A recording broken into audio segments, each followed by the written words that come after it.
میں نے اپنی زندگی میں کسی کی مخالفت نہیں کی۔ السلام علیکم ورحمۃ اللہ وبرکاتہ۔ ناظرین اکرام، حضرت مولانا سید محمود اسعد مدنی نے مسلمانوں کو لے کر، ہندوستان کے تمام مسلمانوں کو لے کر جو تجزیہ کیا ہے وہ بڑا اہم ہے اور قابل سماعت ہے۔ تمام لوگ اس تجزیے کو سماعت فرمائے اور ویڈیو کو آخر تک دیکھتے رہیں۔ جہاں اویسی صاحب یا کوئی مسلم پارٹی چناؤ نہیں لڑتی، وہاں بی جے پی کیوں جیت جاتی ہے؟ کیا کارن ہے؟ ایک بات یاد رکھیے، خلاف میں اور اختلاف میں بہت فرق ہے۔ میں نے اپنی زندگی میں کسی کی مخالفت نہیں کیا۔ اختلاف بہت لوگوں سے کیا ہے، وہ اختلاف اصولوں پر ہوتا ہے، اس پہ میں کوئی سمجھوتا کرنے کے لیے تیار نہیں، نہ کیا ہے نہ کروں گا۔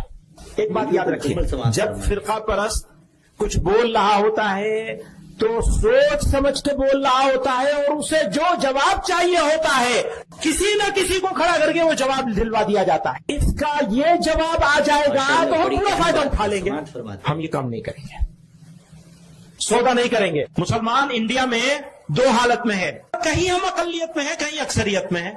3,40,00,000 مسلمان ایسے علاقوں میں رہتے ہیں جہاں مسلمانوں کی اکثریت ہے، جیسے دیوبند ہے، اور غیر مسلم میجورٹی علاقوں میں رہنے والے مسلمان 14,20,00,000۔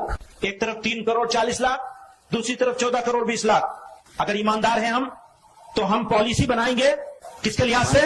14,20,00,000 کے لحاظ سے، جس کی عزت بھی خطرے میں ہے، جس کی مسجدیں بھی خطرے میں ہے، جس کی ہر چیز ہر معاملہ غیر مسلموں کے ساتھ وابستہ ہے۔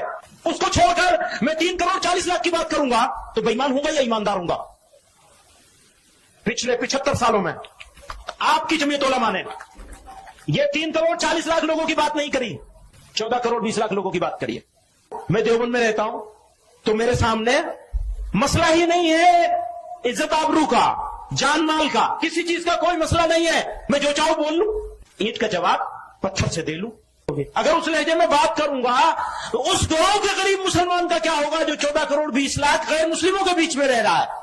اس 14,20,00,000 مسلمانوں کو نظر انداز کر کے، ان کے مسائل کو نظر انداز کر کے فرقہ پرستوں کو فائدہ کبھی نہیں پہنچائیں گے انشاءاللہ۔ یہ ہمارا عزم ہے، اور ہم پھر کہہ رہے ہیں دوبارہ آپ سے، وہ نہ بولے جا، چاہے جان بوجھ کے کیا جا رہا ہو، چاہے نادانی میں کیا جا رہا ہو، وہ لب و لہجہ دراصل فرقہ پرستوں کو فائدہ پہنچاتا ہے۔ اصولی بات ہے جس کو جمعیت علماء نے یہ سمجھا ہے، اور ہمیشہ جمعیت علماء اس پر قائم ہے۔ آزادی کی لڑائی مل کر لڑی گئی، ملک کو آزاد کرنے کی لڑائی مل کر لڑی گئی، ملک کو آباد کرنے کی لڑائی بھی مل کر لڑی جائے گی اور لڑی جانی چاہیے۔ ناظرین کرام، حضرت مدنی صاحب نے بڑی اہم بات بتلائی ہے، اور بہت توجہ کی ضرورت ہے اس بات کے اوپر، اور تمام مسلمانوں کو یہ بات سمجھ لینی چاہیے۔ السلام علیکم ورحمۃ اللہ وبرکاتہ۔